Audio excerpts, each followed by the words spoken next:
Saya berikan 10 jurus hegemoni kapitalisme. Nomor 1, the law of capital accumulation. Perusahaan yang punya modal yang besar bisa memakan perusahaan kecil. Kalau nggak bisa nanti tak ajari. Nomor 2, jangan cuma main di sektor hilir. Kalau pengen lebih besar lagi, main dari hulu sampai hilir. Namanya konglomerasi. Kurang gede nomor 3, jangan cuma main di sektor biasa. Mulailah masuk ke sektor-sektor strategis yang biasanya dikuasai BUMN.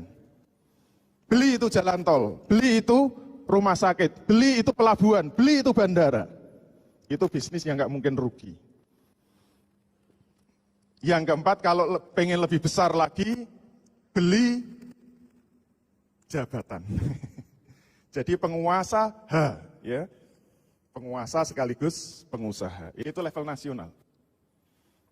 Kalau internasional, bagaimana menghabisi negara-negara kecil, negara berkembang, negara yang padat penduduknya? Kuncinya cuma satu, buka pasar bebas dunia. Pasti bisa menembus semua pasar dunia, tidak ada proteksi lagi. Nomor 6, kalau pengen lebih besar lagi, jangan cuma mengekspor ke Indonesia. Bangun perusahaannya di Indonesia, MNC, Multinational Corporation. Kalau pengen lebih besar lagi, nomor 7. Yaitu apa? Kuasai bahan bakunya, tambang-tambangnya kuasai. Pabriknya di Indonesia, tambangnya di Indonesia, jual di Indonesia, pasti murah. Nomor 8, jatuhkan mata uangnya, rupiahnya gampang itu. Nomor 10, sekalian menempatkan penguasa boneka. Inilah kunci oligarki. Penguasanya pasti dikendalikan oleh perusahaan-perusahaan kapitalis. Oleh karena itu nggak ada ceritanya kita bisa meruntuhkan kapitalisme. Kalau tidak didobrak dengan sistem ekonomi Islam. Nggak bisa. Maka sistem ekonomi Islam secara teori dibangun 3 pilar. Kepemilikan al-milkiyah. Yang kedua, pemanfaatan kepemilikan atas sarfil milkiyah.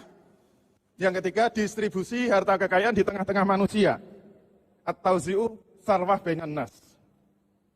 Tauzi'u sarwah bainan nas. Ini kalau cuma teori mumet ya. Kalau diaplikasikan enak banget ini. Aplikasi sistem ekonomi Islam bagaimana? Ini nanti pembagiannya, masing-masing masih dibagi 2. Kita langsung kepada aplikasinya. Kita jamin kalau sistem ekonomi Islam tegak, tidak mungkin ada oligarki. Berangkat dari mana? Dalam pandangan sistem ekonomi Islam, seluruh harta kekayaan yang ada di satu negara, bahkan di seluruh muka bumi ini, tidak boleh dilepas bebas, diperebutkan secara bebas kepada individu atau swasta.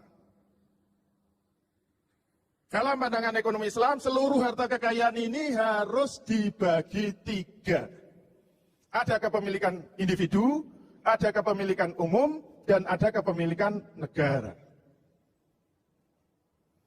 Ini membedakan dengan kapitalis dan sosialis.